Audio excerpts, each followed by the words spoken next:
Hello மக்களே, welcome back to நம்ம channel. இன்றைக்கி நம்ம என்ன பார்க்க போகிறோம் அப்படின்னா, இன்றைக்கி ஒரு சூப்பரான விளாக் தான் பார்க்க போகிறோம். என்ன அப்படின்னா, ஹோட்டல் ஸ்டைலில் சப்பாத்தி செய்கிறது எப்படி அப்படின்னு சொல்லி பார்க்க போகிறோம். அதுக்கு முன்னாடி நம்ம சேனலில் நீங்கள்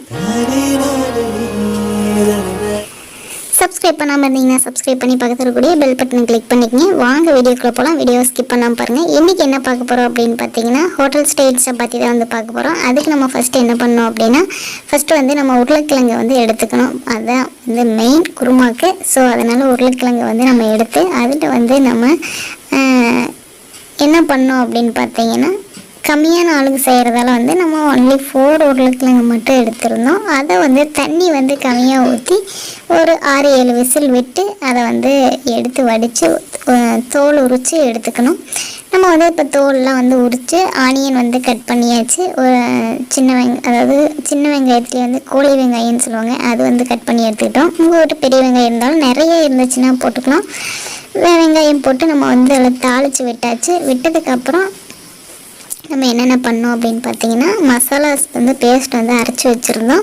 இது வந்து ஒரு பக்கம் ரெடியாக இருந்துச்சு. இது ஒரு பக்கம் ரெடியாக இருக்கும்போது அங்கே தாளித்து வச்சுருந்தோம் இல்லைங்களா, அதில் வந்து நம்ம இந்த மசாலா பேஸ்ட்டை வந்து ஆட் பண்ணிக்கணும். ஆட் பண்ணிவிட்டு உங்களுக்கு தேவையான அளவு வந்து தண்ணி வந்து ஊற்றிக்கணும். நம்ம கொஞ்சம் நேரம் வந்து அதுலேயே அந்த ஆயிலே வந்து ஃப்ரை ஆகட்டும்னு விட்டோம். நல்லா திக் பேஸ்ட்டாக வரும்போது வந்து நம்ம கொஞ்சம் தண்ணி விட்டு, உங்களுக்கு தண்ணி எவ்வளோ தேவைப்படுதோ அந்தளவு தண்ணி விட்டு நல்லா கொதிக்க விட்டு நல்லா இது பண்ணிட்டோம். நல்லா வேகும்போது சால்ட்டை வந்து ஆட் பண்ணிக்கணும். உங்களுக்கு தேவையான அளவு சால்ட் ஆட் பண்ணிவிட்டு நல்லா கொஞ்சம் பேஸ்ட் வந்து திக்காகிற ஸ்டேஜில் நம்ம வந்து உருளைக்கிழங்கு வந்து ஆட் பண்ணிக்கணும். உருளைக்கிழங்கு ஆட் பண்ணிவிட்டு குருமா எப்படி இருக்குது அப்படின்னு சொல்லிட்டு நான் உங்கள்கிட்ட காட்டுறேன். அந்த ஸ்டேஜ் வரும்போது நீங்கள் வந்து அடுப்பை ஆஃப் பண்ணிடலாம். உங்கள்கிட்ட புதினா லீஃப் இருந்துச்சு அப்படின்னா கடைசியாக ஒரு 4-5 புதினா லீஃப் ஆட் பண்ணி அடுப்பு ஆஃப் பண்ணிடலாம். அதுக்கப்புறம் வந்து கோகனட் சட்னி தான் வந்து நம்ம ரெடி பண்ணியிருந்தோம்.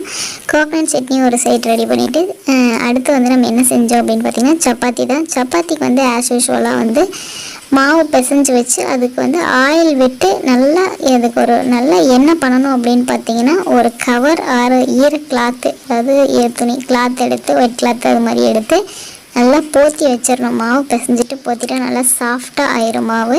அதுக்கப்புறம் எடுத்து நம்ம உருட்டி சப்பாத்தியாக போடும்போது பார்த்திங்க அப்படின்னா நல்லா லேயராக சப்பாத்தி வந்து சாஃப்டாக கிடைக்கும். நீங்கள் ட்ரை பண்ணி பார்த்துட்டு எப்படி இருக்குது அப்படின்னு சொல்லிட்டு சொல்லுங்கள். நம்ம வந்து சப்பாத்தி வந்து சுட்டுருந்தோம். செம்ம சூப்பராக வந்துருந்துச்சு. சப்பாத்தி எல்லாம் டக்குன்னு காலியாகிடுச்சு.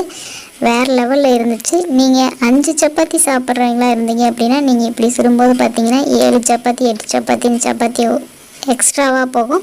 இன்றைக்கி அப்படி தான் நம்ம வீட்டில் வந்து 4 சப்பாத்தி சாப்பிட்றவங்க இன்றைக்கி 6-7 சப்பாத்தி வந்து உள்ளே போச்சு. அவ்வளோ அருமையாக இருக்கும். குழம்பு வந்து வேறு லெவலில் இருக்கும். இந்த குருமாவுக்கு நீங்கள் இதை தொட்டு சாப்பிட்டு பாருங்கள், அவ்வளோ வேறு லெவல் அட்டகாசமாக இருக்கும். சாப்பிட்டு செஞ்சு பார்த்துட்டு நம்ம சேனலில் கமெண்ட்டில் பண்ணுங்கள். அடுத்த வீடியோவில் நான் உங்களை சந்திக்கிறேன். டாட்டா பாய்.